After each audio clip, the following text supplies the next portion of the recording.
Now, the South African Union of Students has condemned the suspension of Sefako Makgatho University's SRC President and Secretary General. Students are frustrated over delayed funding from the National Student Financial Aid Scheme. Now, they say the institution should have solved the issues a long time ago. For more on this, we are joined by Asive Dlanjwa from the South African Union of Students. Thank you so much, Asive, for joining me this evening. Before I get to the suspended students, I mean, this issue has been coming on for quite some time now. But it seems like there's a lot of finger pointing between NSFAS and the university at this stage, and that's also from students. That's what they basically are saying, and the problem isn't really being resolved. Where are we now with this issue? Thank you very much, and thank you for having us. Currently, as we speak, we have been able to engage with the university and have also reached out to NSFAS for us to have an urgent meeting and to be able to resolve this issue quite expeditiously. As it pertains to the university has since committed to us, after we reached out to them, that the students they will not be removed from campus and from the university residences as the university had intended to do. And we still believe, however, that they still have the intent to suspend the SRC president and the secretary general and two other students. So we have strongly condemned this when we wrote it to the university. And as far as who's to blame, you know, we have said, the one thing that we have said during this time of registration was that there seems to be a discoordination between, in fact, in the entire sector. There's no ability of the Department of Higher Education to coordinate the sector in a way that there is coherence between NSFAS institutions and the department. Because you will understand that the students whom we are speaking about right now, whom they have not received their food allowances, have been in class at least probably since the second week of January, because these students are in the health sciences faculty at Sefako Makgatho. And when we met with the department and NSFAS already back in February, we had raised this issue, much like the SRC has been raising it, literally almost on a daily basis. And there seems to be no, because unless you are able to coordinate the sectors, the department, then these things will not fall through the crack. Then someone must take responsibility. We will not have a case where the university and NSFAS are not able to achieve a level of coherence to ensuring that at the end of the day, all students have been catered for. Let's talk about what the university spokesperson said earlier, because according to the university, they did actually cover the shortfall of NSFAS. I think it's somewhere around the figure of 40 million rand. Now, it might sound like a lot, but maybe you can explain that that surely doesn't cover everything that NSFAS owes these students. Yes, so that would have been in a way of advances, and not necessarily for all students. For all students, it would have obviously been whatever mechanism the university would have used to advance allowances to students whom they are waiting for NSFAS to pay for them. But the bottom line is that we've got almost 250 students whom, as a matter of fact, whom since January have not been able to receive their food allowances, even after the students had reached out, as I've said several times, to the institution, but also to NSFAS. So the students even went to the point of traveling all the way from Gauteng to the Western Cape and Cape Town to the headquarters of NSFAS to be able to deal with this issue, and it was not dealt with. And I think I must also touch on something which has been in the public, and especially that has been touted also by some media houses, as it pertains to the need for the students to go to protest. And I have to stress that I probably should start by saying we condemn in the strongest possible terms as a union the use or in fact destruction of property and violence. And we can assure the public that there has not been such violence at Sefako Makgatho. Our students have protested in the most peaceful manner. If there was any violence, that violence unfortunately was meted out against them by the Vice-Chancellor through thuggish private security. And the students embarking on this protest, I must clarify this, not because they are bored, but because they have exhausted all forms of recourse to be able to ensure that they receive what really are basic human rights. All the students are appealing for is a right to education, a right to safety, because when you don't pay allowances, they don't have a student accommodation that is safe. They end up squatting, they end up sleeping at places that are below the minimum standards, thus exposing them to all sorts of crimes and violence. And the students are appealing for basic human right to food.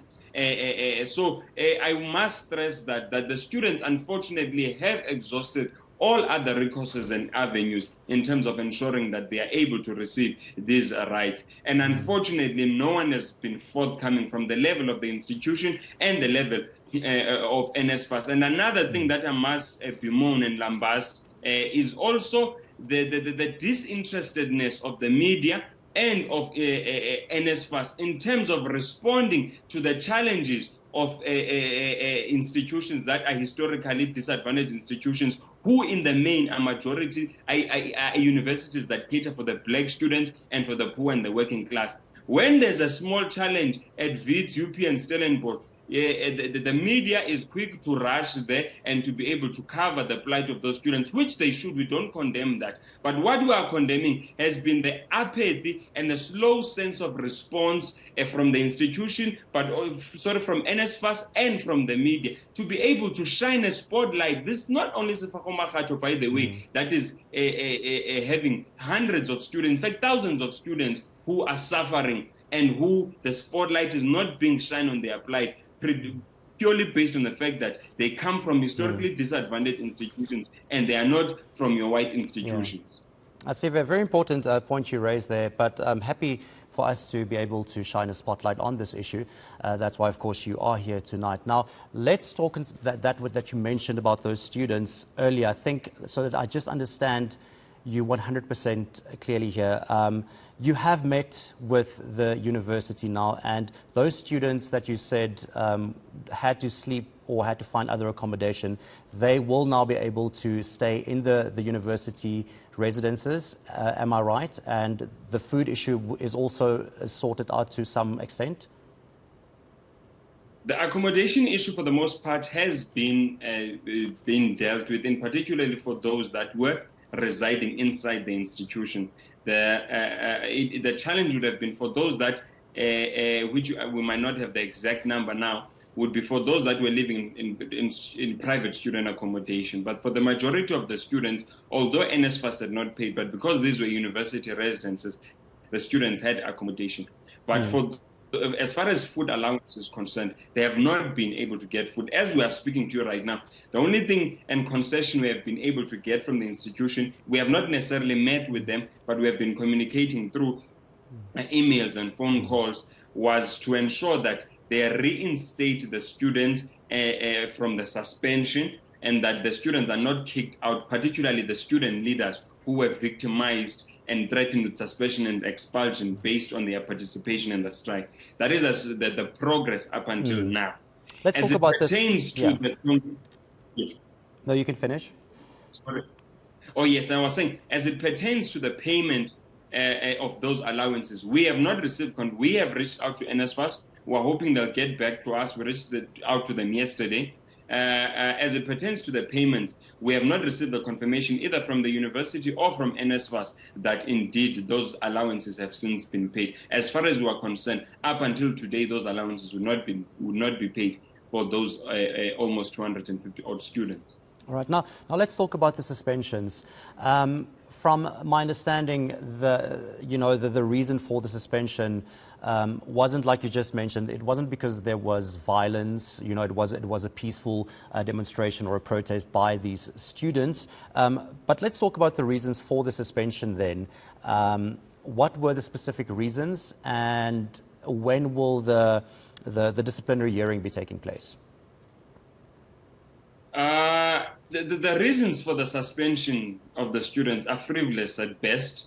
The reason the university would have suspended the students would be to quell the strikes and the protest. It was their response to the protest. Due to their lack and inability to negotiate amicably, and you would have thought, because these are professors, they would have some level of a basic competence to be able to negotiate in the face of dissent. But because they do not harbor that, they would have then suspended our students in order to try and quell the strikes. And to show you how myopic and really ret-minded are these academics, when you suspend the president and the SG in the middle of a strike, what happens is that the strikes become leaderless. And this is where we often see opportunism of criminal behavior, of even sometimes from people that are not even students in that university, because the strikes become leaderless. So really the only reason for them to for the university to seek to suspend them was to intimidate them, was to victimize them, as they do across all institutions, by the way. But there were no substantive reasons as to why the university would have issued those suspension letters. We did, however, hear that some students did block other students and employees to enter the campus's premises. Is that true? Yes, that would be true, and there is nothing inherently violent. In fact, there's nothing violent about that, nor is there anything inherently wrong about that. We have stressed this over and over, that protests are not, it's not some a talent show where people stand and sing and dance. No, no, no. The only way, and the only, take for instance TUT, take for instance WITS, I can give you many institutions. It is only when there is a level of inconvenience that the system suffers, that the system begins to concede to the reasoning that is being brought by the student. In TUT a few weeks ago, the university, or rather private student accommodation providers colluding with the university, would have hiked prices to more than 40, 50, some of them even 100%, and our students did not have accommodations. Our students took to the street, they blocked entrances and gates, and there was a little level of inconvenience, and suddenly the university came to their senses, and all students would then have access to a student accommodation. So the only thing we condemn, we must be clear, is violence. Violence amounts to the destruction of property, even to the minimal, even burning a paper we condemn. We condemn the touching or being physical towards any person, either a fellow student or even a lecturer. As far as that is concerned, there was no violence. If anything, by the way, if people can do their homework, or even you go on Twitter, the only footage there of violence that there is where the students are being beaten by private security, literally beaten up, while the vice chancellor looks on like he's watching a movie. That is the only time that there's been violence in Sefako Makgatho. But as far as the students are concerned, there has been no violence. Yes, they would have blocked entrances. Yes, they would have caused a level of inconvenience, because unless and until that happens, there is no level of reasoning and ability to appreciate the arguments that are being brought and advanced by the students when they sit on a table, which is unfortunate of our system. All right. Thank you so much, Asive Dlanjwa, that of course being the spokesperson of the South African Union of Students, just basically giving us some clarity on the whole situation there at Sefako Makgatho University. Of course, those protests, because a lot of students have not been able to pay for their accommodation or even for food because they haven't been receiving their allowances by NSFAS. The university say they did cover some amount, but of course, as we just heard from Asive, it isn't enough for these students to have a fruitful academic year. But